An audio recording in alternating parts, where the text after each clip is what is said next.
In this video, Dr. Jordan Peterson explains how you can be in a meditative state and get insights. Edwin Rajkumar says, I was wondering what your thoughts are on meditation and if you practice it yourself. Well, that's a good question. I think I practice it a lot. And look, when I listen to someone, or even when I listen to myself, but let's say when I listen to someone in my clinical practice, I think I do it in a meditative way, in that I sit and listen and I wait for thoughts to appear rather than voluntarily thinking. So I clear my mind. I try to keep my agendas off the table, my agendas, whatever they are, except that I want the best for my client in this hour, and the best, say, by their definition and mine, jointly decided, because that's all part of discussion.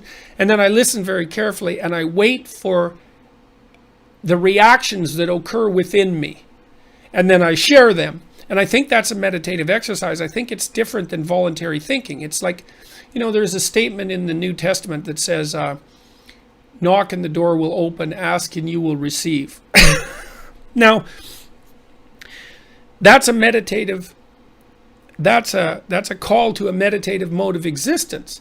It's like, well, often what I do, for example, if I want to solve a problem, is if I have a problem with my own behavior, or maybe I'm having problems in my family, is I'll go sit on a bed or a chair and I'll think, okay, I would like an answer to this.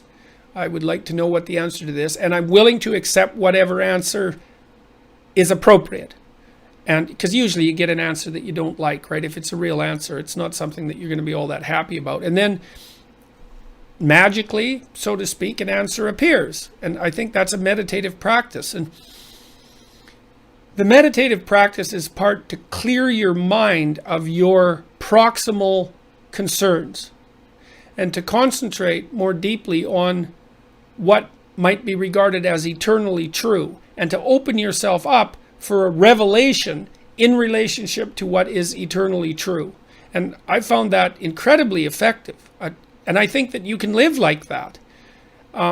You just have to abandon your proximal pursuits. Now, in my new book, again, I wrote a chapter about that called Do What Is Meaningful and Not What Is Expedient.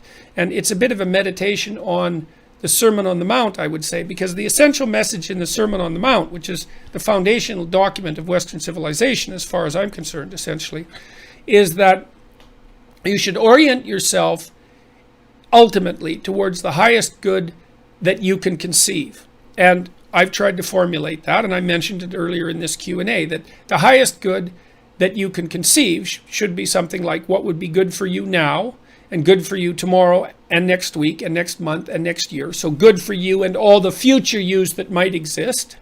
And also at the same time, good for your family, and good for the community, conceptualized narrowly and broadly, and good now for your family and the community, and then also into the future. So it's something like that. It's a balance of goods that stretches across time. You have to decide if that's what you really want. And my sense would be, you haven't got anything better to aim at, and that you should aim at the best thing that you can aim at for a whole bunch of reasons. One is, if you don't aim at something, you're certainly not going to attain it. And if you're going to aim at something, why not aim for the best thing that you can think of? And if you do aim for the best thing that you can think of and you make any progress whatsoever, it's extremely exciting.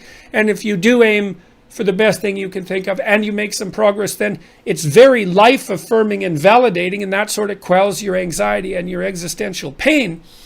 And so you get yourself properly oriented.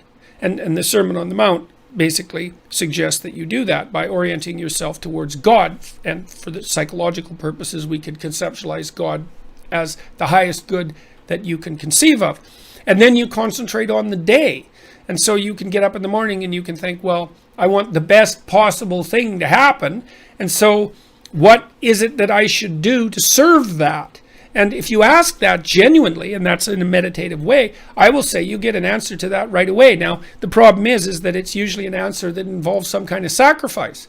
It means that instead of doing what you would like to do impulsively right now, you're more likely to have to go do something, that you've been avoiding, and that's difficult. But if you do that, then you'll have some, you can also leaven your day with some pleasure.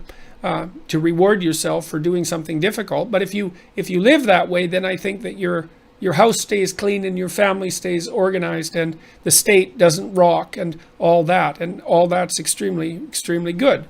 So